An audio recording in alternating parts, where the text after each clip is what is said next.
खबर है कि टाइटैनिक का मलबा दिखाने गई जो टाइटन पनडुब्बी गायब हुई थी उसमें ऑक्सीजन खत्म हो चुकी होगी।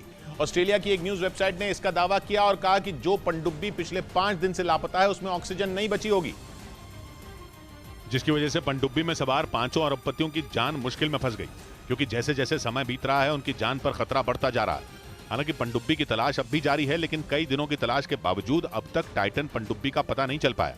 एक रोज पहले ही यह दावा किया गया था कि पनडुब्बी में सिर्फ 90 घंटे की ऑक्सीजन बची थी और उसके लापता होने के बाद 90 से ज्यादा घंटे बीत चुके हैं। मतलब साफ है, पनडुब्बी में ऑक्सीजन नहीं है, ऐसे में उसमें सवार लोगों का बचना नामुमकिन है।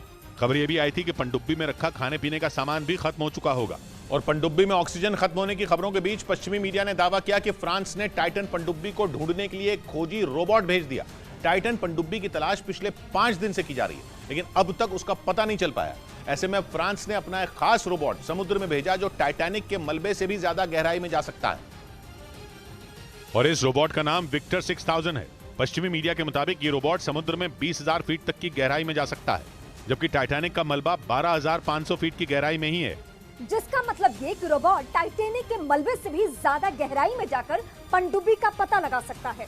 बताया गया कि ये रोबोट किसी भी तरह की केबल काटने और पानी के अंदर फंसे हुए जहाज को छुड़वाने में सक्षम है, जो एक दिन पहले टाइटन पनडुब्बी की तलाश में जुट गया, लेकिन उस पनडुब्बी का कोई सुराग नहीं मिल पाया।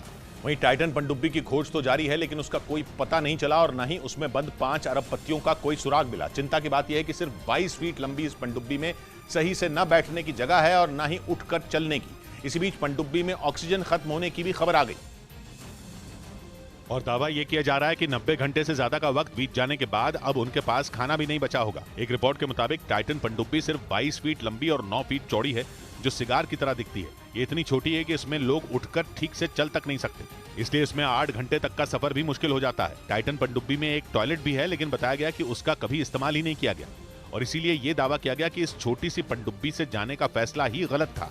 हालांकि इस टाइटन पनडुब्बी से पहले भी टाइटैनिक के मलबे तक लोग पहुंच चुके हैं, लेकिन इस बार समंदर में उतरने के बाद से ही ये पनडुब्बी लापता है।